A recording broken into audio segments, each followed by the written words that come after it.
It's now time for your favorite in-depth basketball show with the myths, the legends, Nard Dogg and Raindrops. Goulet!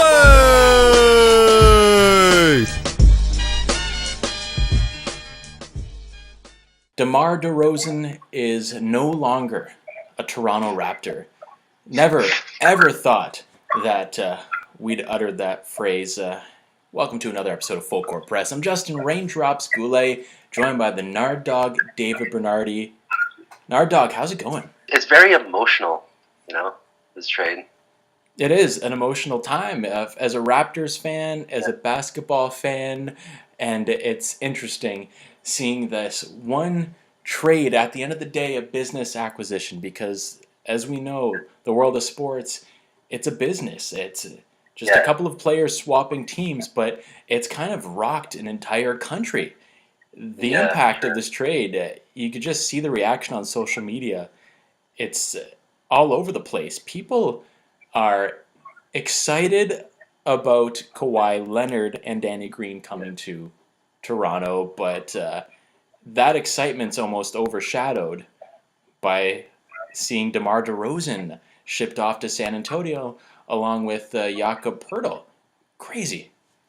Yeah, man. I remember 9 years ago, draft night in late July, and I wanted the Raptors to draft DeRozan so bad at that 9 spot, and Brian Colangelo did just that, and that was probably one of my happiest days as a Raptors supporter. Like, I couldn't believe it. Like, the Raptors got this one guy I wanted so bad, and 9 years later, he turned the franchise around. 5 straight postseasons. They went to the conference finals. He made 4 All-Star games, a couple All-NBA teams. He was incredible for those 9 years. And, we were fortunate enough to see that progression. He was just this young kid wearing, sporting a buzz cut out of USC, this thin, young, wiry shooting guard, came into the NBA. He was kind of thrust into that position to become the face of the Toronto Raptors in just his second season after Chris Bosh left Toronto to go to the Miami Heat. That mantle was given to DeMar DeRozan, and he ran with it. He got better and better each and every season, and it was just so special to watch that progression. And I honestly thought, and I was so sure that DeMar DeRozan was going to be a Toronto Raptor for his entire career. Yeah, I thought so too. Yeah, like he came into Toronto, Canada, as a 19-year-old teenager from Compton, and you couldn't script it better. Like those 9 years he was here, it was his home. Like, Toronto was his home. Like, he embraced Toronto, he embraced Canada so much. He became Mr. Toronto. Such a great representative and such a great ambassador for the team within the community and across the whole country. He was so involved in charity work throughout the city. He truly loved Toronto. You could sense that loyalty, and the most loyal player in Toronto Raptors franchise history, and statistically, and even not looking at the stats, DeMar DeRozan is the best player in franchise history for the Toronto Raptors. Yeah, that's... I don't. Can you argue that? I don't know. You could, throw Vince Carter up there, of course, and Vince Carter, you're not going to deny the massive impact that Vince Carter had on putting the Raptors on the map when they were first launched into the NBA, and he kind of helped put basketball on the map in Canada and then helped in the evolution of Canadian basketball. But DeMar DeRozan, a longer tenure in a Raptors uniform for one. But personally, and I say this because when Vince Carter was shipped off to the then New Jersey Nets, and if you look at the worst trade in team history, if we're being completely honest, the Raptors ended up getting Aaron Williams, Eric Williams, and Alonzo no-show Mourning. Who in today's NBA, he would have gone fined and suspended and all that if those rules were implicated back then. But no, That was not the case. But Vince Carter getting traded, I was 11 years old when that happened, and I just started watching basketball a few years before. Yeah. So Vince Carter's trade didn't have as much of an emotional impact for me as a fan. Certainly not as much of an impact as this DeMar DeRozan deal off to San Antonio. Yeah. This DeRozan trade. Like at first, I was like, oh, but we got a superstar in Kawhi Leonard. But then like after it sunk in, after like a few hours, like late afternoon, I was like, damn, one of my favorite players ever just got traded. But yeah, it's an emotional time for Raptors supporters. It's frustrating, and I got a couple of texts from somebody's Wednesday morning. They're like, "Oh my God, Kawhi Leonard," and another one of my friends is like, "I don't know how to feel right now." And getting those texts, knowing that the Raptors won the Kawhi Leonard sweepstakes, Yeah. but the tone of their text said it all, and I knew even before looking it up online, I knew that DeMar DeRozan had been traded, and he was just getting emotional talking about it, and that just shows how big of an impact that DeMar DeRozan had on us Raptors fans. At the end of the day, it was just I don't think he could lead a team. He couldn't be the top guy, and ultimately that's why Masai made this trade. And it is very frustrating.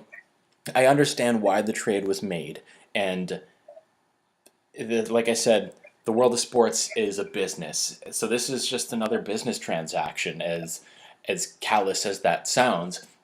Yeah. But Masai Ujiri and Bobby Webster, not the biggest fans of theirs right now, and I don't think a lot of people are. Yeah. Even though I do understand why the trade was made, it's frustrating though because just not too long ago, DeMar DeRozan said that he wanted to be a Raptor for life. He said that he respected guys that stuck it out with one team through the ups and downs their entire career. You look at someone like Tim Duncan, who was with, ironically enough, the San Antonio Spurs his entire career. Manu Ginobili, who's been with the Spurs his entire career. Reggie Miller with the Pacers, and it's so incredible to see that loyalty in sports. And it's like DeMar DeRozan, he was loyal to the Raptors, but management didn't really show that loyalty towards him. You know what I'm saying?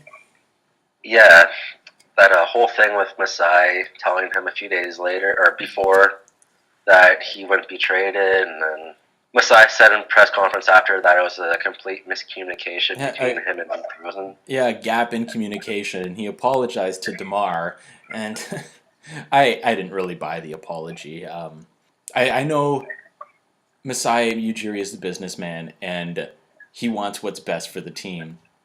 Yeah. And, you look at it from a analytical point of view, the Raptors, to move forward, to advance, maybe it was the right decision to get rid of Dwayne Casey. And if this works out with Kawhi Leonard, this could end up being the biggest trade and the best trade in team history. If Kawhi ends up loving Toronto and plays like the Kawhi Leonard, the superstar Kawhi Leonard, the two-time Defensive Player of the Year Kawhi Leonard, it could be huge for the franchise. It's just like either you do 2 more years with DeRozan and Lowry leading the charge, which I don't know if that would have led to finals or even conference finals, to be honest, or you shoot for the stars. You get Kawhi Leonard, a top 2-5 player in the league, and see where it goes. Like if the Raptors make it to the finals, conference finals, losing in a Game 7 conference finals, or go to the finals, maybe Kawhi's going to be like, oh, this is really good, and we don't have to face LeBron every year. Like maybe something like that will happen, and they'll sign Kawhi to a max contract. You don't know. Yeah, exactly. That's the thing about sports. You might as well try it out, see what happens. You don't know. But it's kind of... I was talking to my girlfriend earlier, and I just got her into watching Raptors basketball this past season, and she was totally on board. She was a huge DeMar DeRozan fan, and she's pissed off because she's like, finally, you got me into watching basketball. I understand the game. I cheer for the Raptors, and I found my favorite player in DeMar DeRozan, and then he just gets shipped away. So Yeah. I'm still frustrated. I'm still upset by it, but I'm also very excited about Kawhi Leonard because Very excited. it's Kawhi Leonard. You know, It's a superstar. he is a superstar, and Danny Green to boot is a very solid player as well, who spent the past 8 seasons with the San Antonio Spurs. Yeah. And it's, we can't forget Jakob Poeltl was of course a part of the deal. 2 years with the Solid. Raptors, a solid player. But I think you take the pros away from it. As a fan of all the players that are involved, going to San Antonio is going to be great for Jakob Poeltl's development because he's getting to work alongside LaMarcus Aldridge and Greg And also- Popovich. Yeah.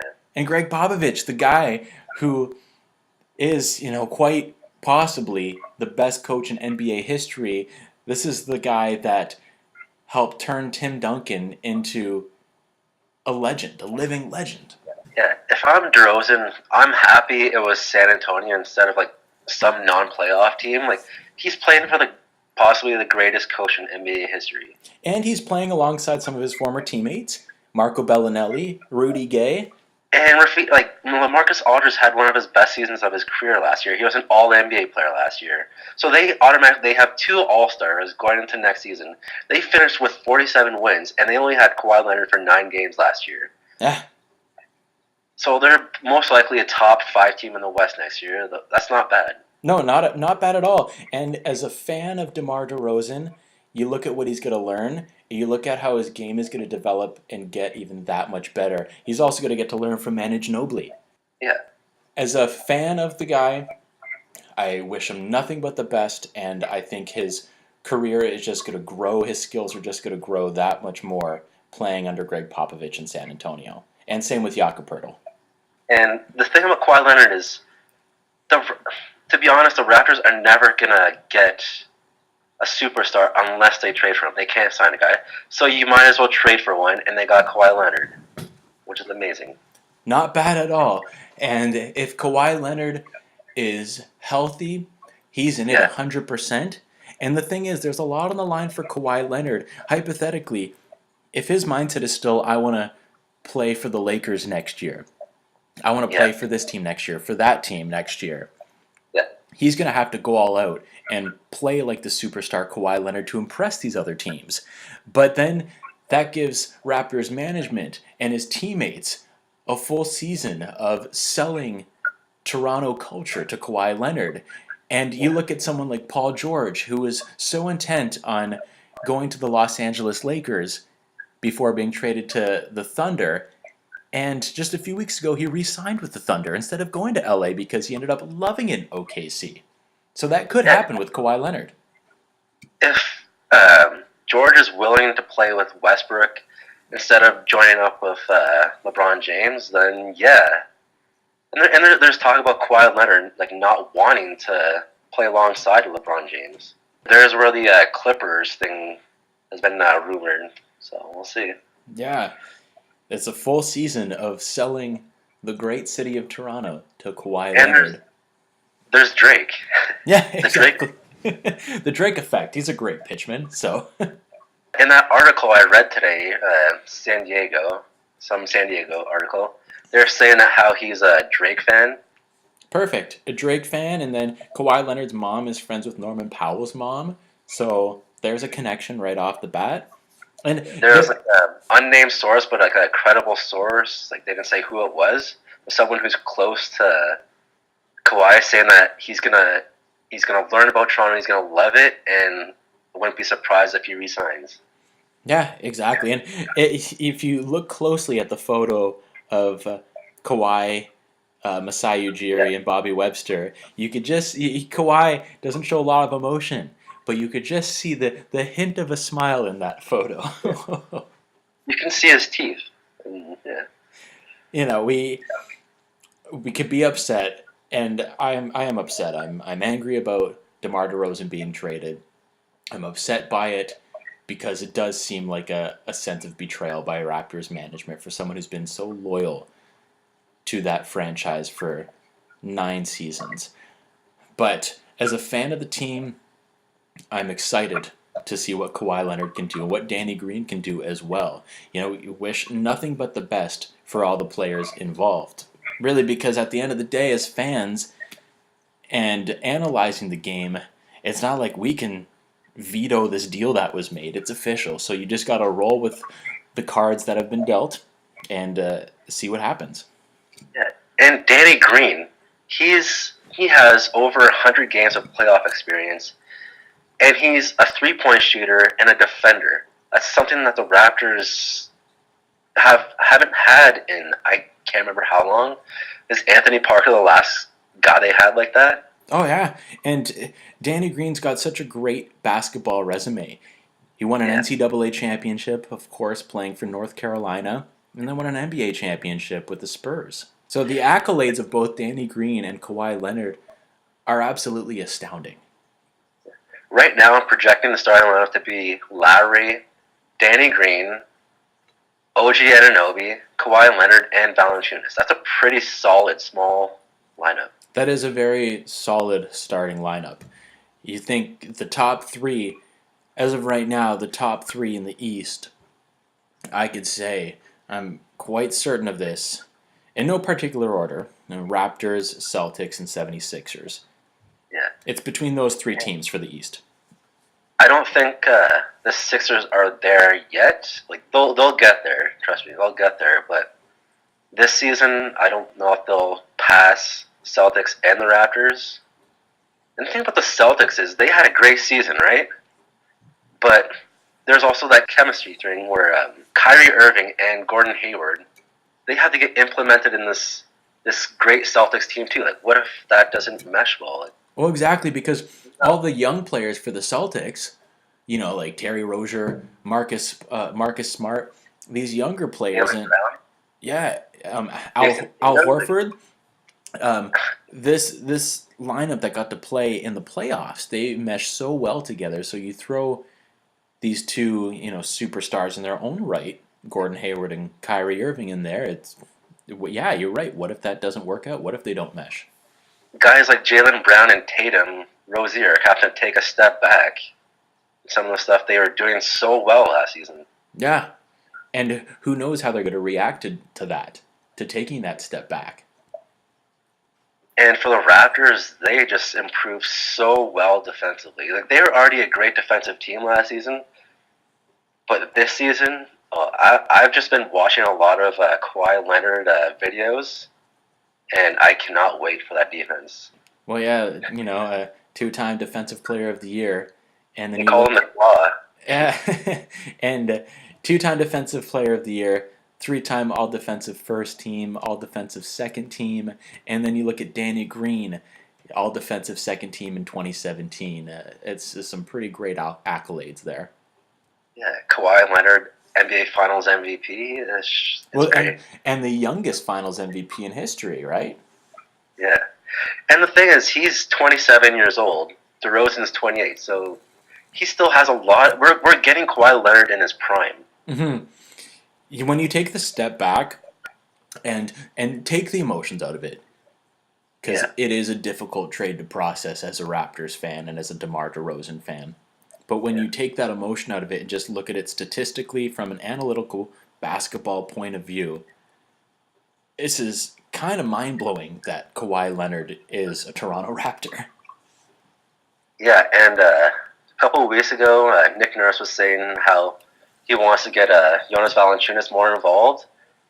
And Kawhi Leonard, one of his specialties on offense is his pick and roll. So Valanciunas is going to have such an easier life there on offense. Oh, it's going to be fantastic. I would not be surprised if Valanciunas has a career year, like something like 14-10, 15-10, something like that. That'd be fantastic. I hope so. That'd be so great. And then, of course, the Raptors, they have, you mentioned Nick Nurse, they've got a new bench leader. And it'll be interesting to see what Nick Nurse brings to the table now that he's no longer just an assistant. He's in charge. He's the head coach. So what kind of ideas will he bring to the Raptors next season? Now, I know that Nick Nurse was kind of the one to spearhead their offensive changes last season, so it'll be interesting to see if they're more offensive minded, or if they're more defensive minded. See what kind of style they play with, and their coaching staff is very different than what it was last season. Not only did they lose Dwayne Casey, and Dwayne Casey's now at the Detroit Pistons, and I think he's going to do great there. Rex Kalamian went to the Clippers, and Jerry Stackhouse is no longer on the Raptors staff. Yeah, I think Stackhouse, he wants to get a head coaching job.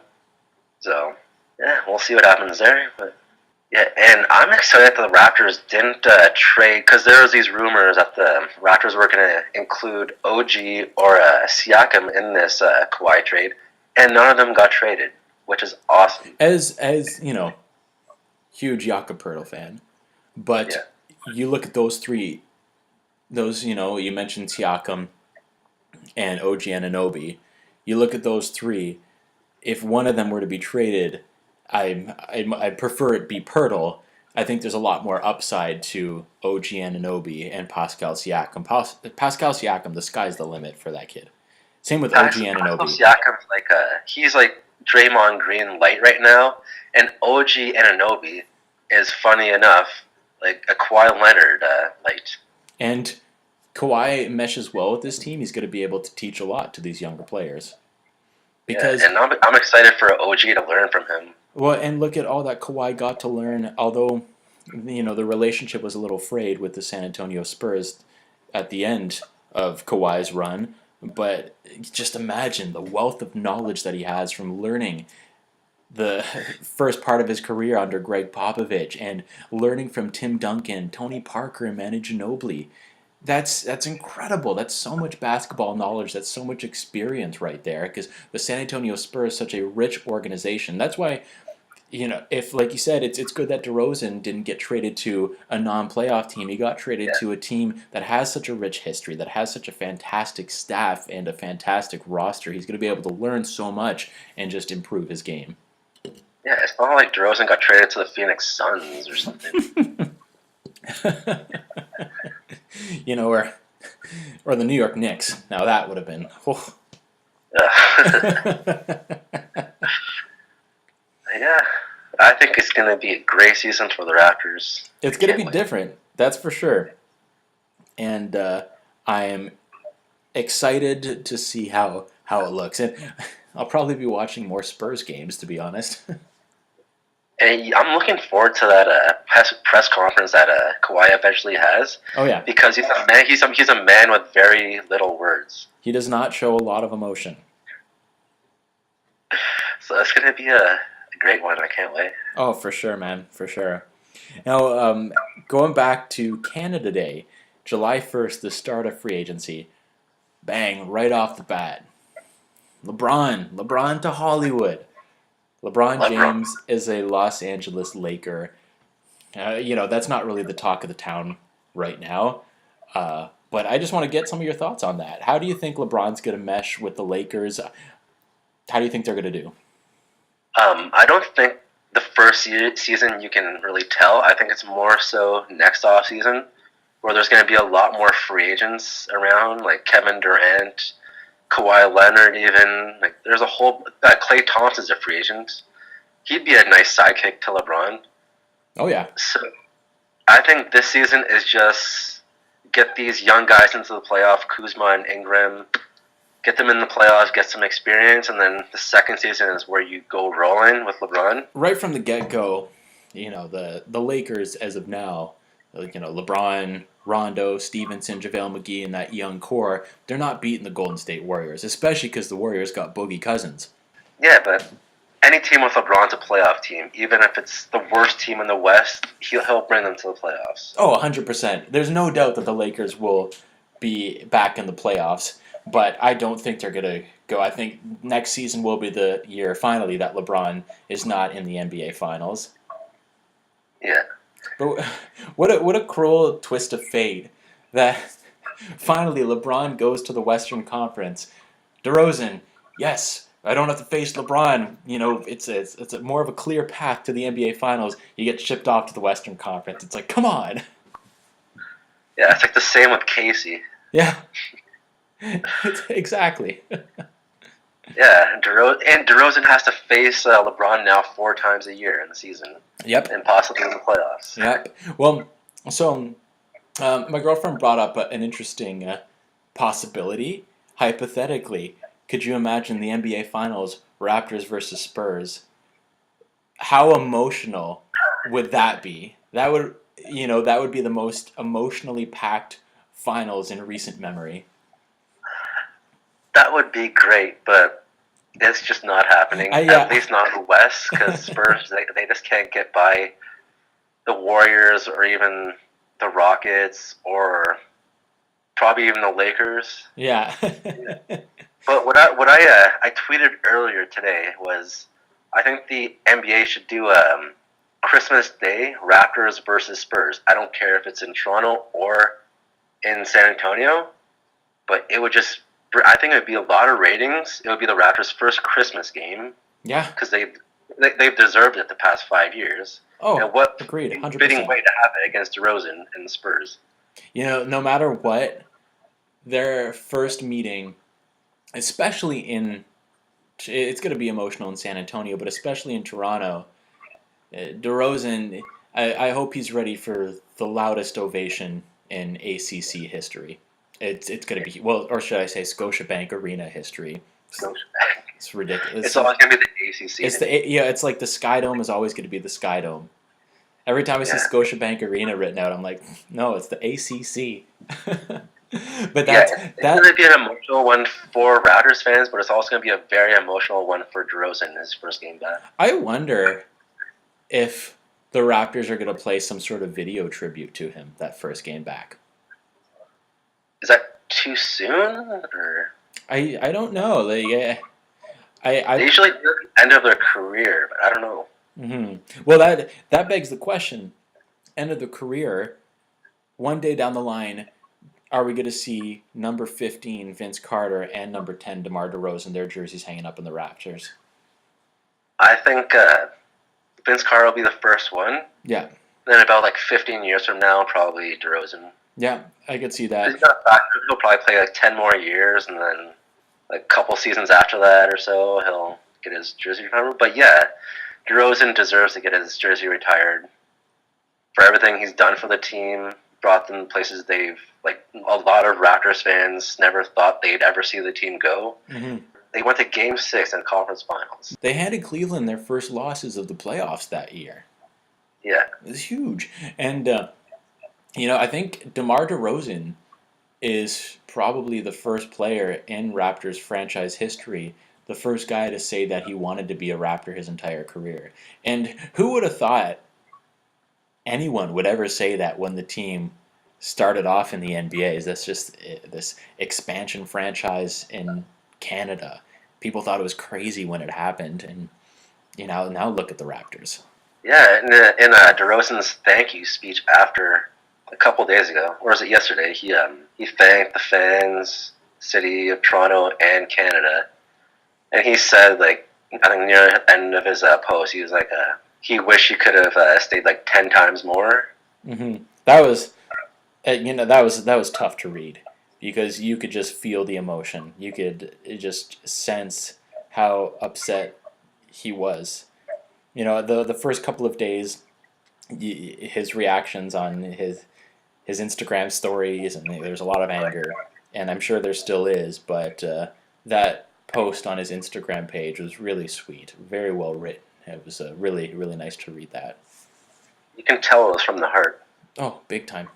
No doubt about that. So I wish DeMar DeRozan and Jakob Poeltl, I don't want to forget Jakob in this. I wish them both nothing but the absolute best playing with the San Antonio Spurs this next chapter in their careers.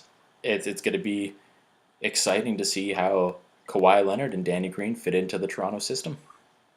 I think it's going to work out really, really well. Well, only time will tell, sir. That is for sure. Yeah. Well, that's going to wrap things up for this episode of Full Court Press. Make sure you check out our Facebook page and our YouTube channel for all past and future episodes of FCP. Nard Dogg, where can people find you on the social medias? You all can find me on the Twitter at DavidBernardi7. You could find me on Twitter at JustinGoulet21. Thank you so much for listening. It's been an absolute pleasure, as always. I'm Justin Raindrops Goulet. And I'm the Nard Dogg, David Bernardi. We'll catch you next time. Prove 'em. You've just been hit with Full Court Press. Courtesy of the men, the myths, the legends, Nard Dogg and Raindrops Goulet.